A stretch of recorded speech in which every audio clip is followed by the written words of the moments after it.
we have seen enough of basics. So now let's move into exploring various types of network uh, based on geography and based on different other ways, different other methods.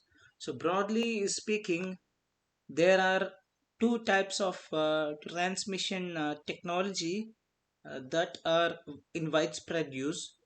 So the first one is broadcast links, and second one is point to point links. Basically, this is uh, types of transmission technology. One is point to point links, and second one is broadcast link or broadcast network. So first let us look into point to point links, and then we will move to the broadcast network. So what is point to point? So point to point is very simple. We have seen in our life almost all the time, even broadcast also we have seen. So point to point link connect individual pair of machines to go from source to the destination on a network made up of point to point links. Short messages called packets in certain contexts. You may have to first visit one or more intermediate missions. Often multiple routes of different lengths are possible, so finding good ones is important in point to point network. So point to point transmission with exactly one sender and exactly one receiver is sometimes called as unicasting. Then the second type that we have here is broadcast network. So in contrast, on a broadcast network, the communication channel is shared by all the machines on the network. The packets sent by any machine or received by the other all others. So uh, sorry, an address field within each packet specifies the intended recipient. So upon receiving a packet, a machine checks the address field. If the packet is intended for the receiving machine, the machine processes the packet. If the packet is intended for some other machine, it's just ignored. For example, if you take an example, a wireless network. A wireless network is a common example of a broadcast link. A wireless network, so how does it work? Uh, with a communication shared over a coverage region that depends on the wireless channel and the transmitting machine. As an analogy, consider someone standing in a meeting room and shouting, Divya, come here, I want you. So, although the packet may actually be received or heard by many people, but only Divya will respond. So, the others just ignore it. So, this is how it works. As the simplest example for the broadcast network. So, broadcast system usually also allow the possibility of addressing a packet to all destinations by using a special code in the address field. When a packet with this code is transmitted, it is received and processed by every mission on the network.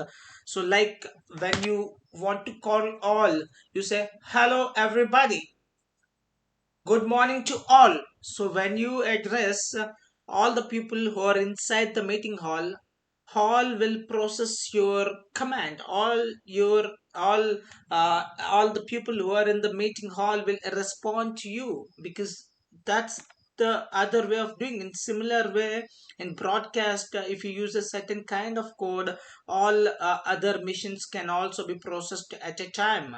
So this mode of operation is called as broadcasting. It's a broadcasting. point to point link will have a unique casting, whereas whereas at sometimes you can connect with all the machines with a one from the one machine. It's called broadcasting. So unicasting as well as broadcasting.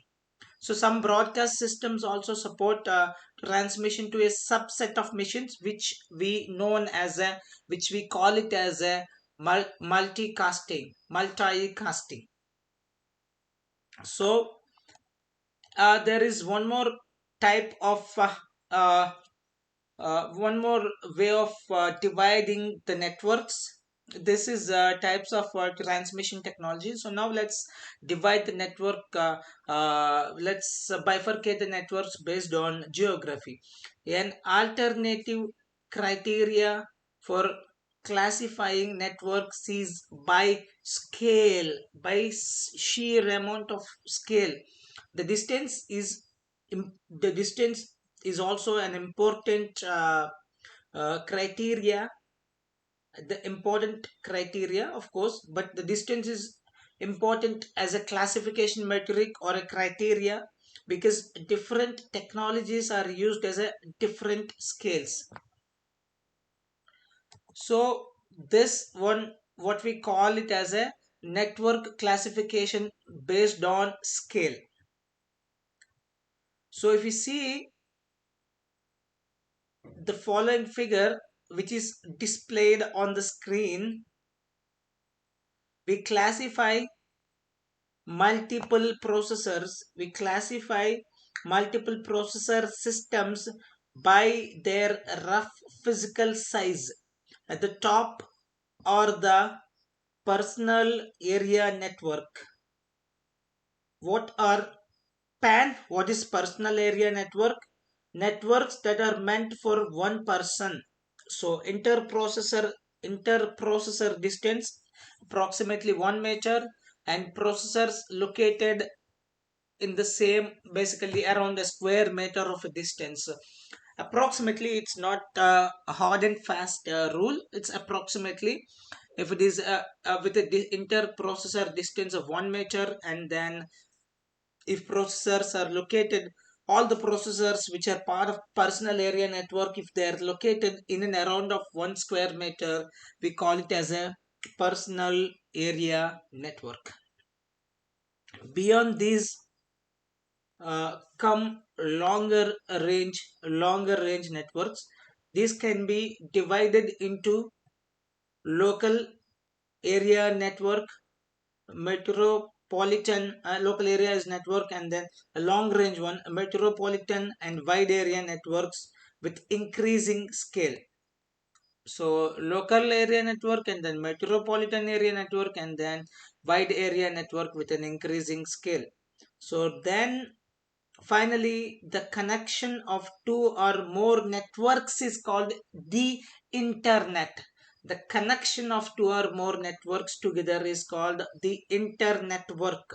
The internetwork. The worldwide internet is certainly the best known but not the only one example of an internetwork. Soon we will get more uh, different types of internetworks. So at this moment, the most famous one and then widely used one is WWW. That's a worldwide network. Okay, so here on the screen you can clearly see the inter-processor distance and then processors located in the same, if they are located in the same room or same building or same campus with 10 to 1 kilometer of distance, we call it as a local area network. If the processors are located uh, inside the city, we call it as a metropolitan network. If it is from the country to the continent, we call it as a wide area network, WAN. If it is across the planet, in that case we have to connect each one network with the another network, like you have to connect a wide area network with the metropolitan area network. Then this kind of internetworking, This kind of connecting with each other network is known as the internetwork. It's called internetwork. So soon we will have even a larger internetworks with the interplanetary internet that connects networks across the space together, across the space. So in the following sections, what I will do is I will give you a brief introduction to network hardware by scale. So we are going to explore each type of network in our forthcoming slides.